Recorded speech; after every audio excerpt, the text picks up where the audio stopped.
Ever heard someone say the most outlandish stuff, and yet you stood there nodding your head agreeing with him, but in your mind thinking, this guy legit has no clue what he's talking about?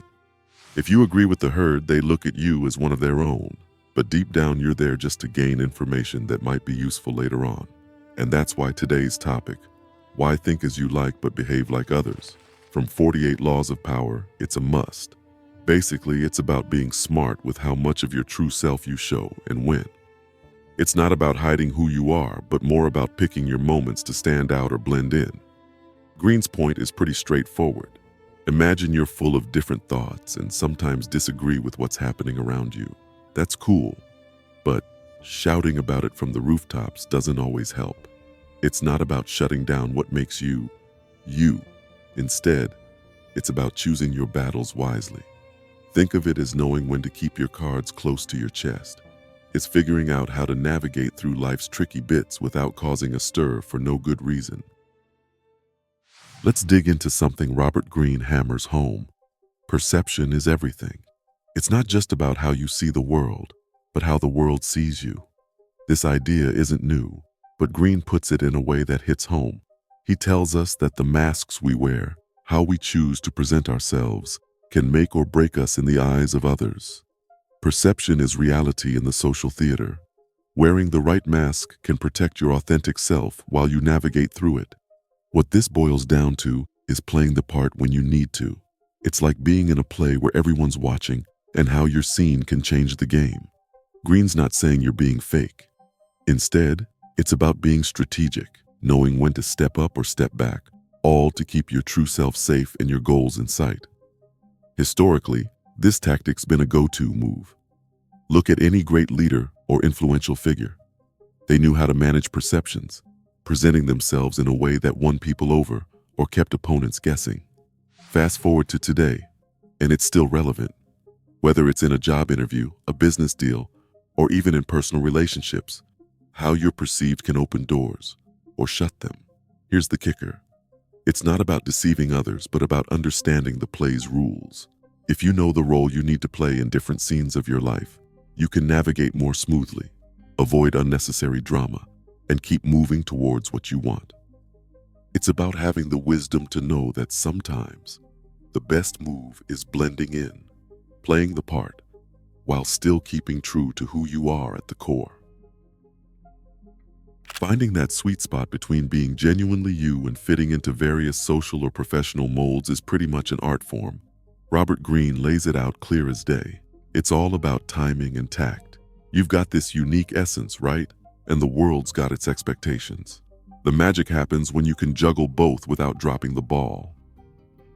Balancing your true thoughts with societal expectations is an art. Knowing when to show your cards and when to hold them close is key to wielding power effectively. So how do you do it? How do you keep your authenticity intact while also playing the part society expects of you in certain settings? First off, it's about self-awareness. Know who you are, what you stand for, and where you're willing to adapt. It's like having a solid core, knowing your non-negotiables. From there, you can flex and bend around the edges when needed, like choosing your attire for work or how you express your opinions in different circles. Next up, practice empathy and active listening. Understand where others are coming from. This doesn't mean you always agree, but by truly listening, you can respond more thoughtfully. It's about engaging in a way that respects both your perspective and theirs. Then there's the strategy of selective vulnerability. Share parts of your true self in doses with people who've earned your trust or in moments that call for it. This builds deeper connections without overexposing your hand. And finally, cultivate adaptability. Life's constant is change, and being able to adjust while keeping your core values intact is crucial. It's about knowing when it's okay to blend in and when it's important to stand out. Choosing your moments to shine based on the situation and the desired outcome. Navigating this balance isn't about losing yourself to fit in. It's about moving through different spaces with ease and intention, making strategic choices about how to present yourself. It's playing the social game with skill, keeping your integrity, and still getting where you want to go. Imagine the scenario where you're aiming for a promotion, or you're trying to influence a group's decision in your favor. This is where Greene's principle shines the brightest. You observe, adapt, and strategically reveal your thoughts in a manner that aligns with the collective mood, yet subtly steers it towards your desired outcome. It's like being the conductor of an orchestra, ensuring every instrument plays its part perfectly while the music flows in the direction you want. Here's a practical tip from Greene's playbook. Start with the small things. In meetings, observe the dynamics before contributing. Align your initial comments with the prevalent tone, establishing yourself as part of the group. Once you've secured this perception of alignment, you can begin to introduce your unique perspectives more boldly, having already earned the group's subconscious acceptance. But let's also talk about the personal cost, because Greene doesn't shy away from the darker aspects of power dynamics. There's a risk of losing part of yourself in the masks you wear. It's a delicate dance of maintaining your core essence while playing the roles expected of you. Greene warns of the danger in over-identification with these masks, reminding us to regularly touch base with our authentic selves, ensuring we don't get lost in the characters we play. In navigating love and personal relationships, Greene's philosophy requires a careful application. Here, transparency and authenticity form the bedrock of deep connections. However, even in intimacy, understanding when to compromise, how to communicate dissent with compassion, and choosing the right moment to share vulnerabilities becomes the application of Greene's rule.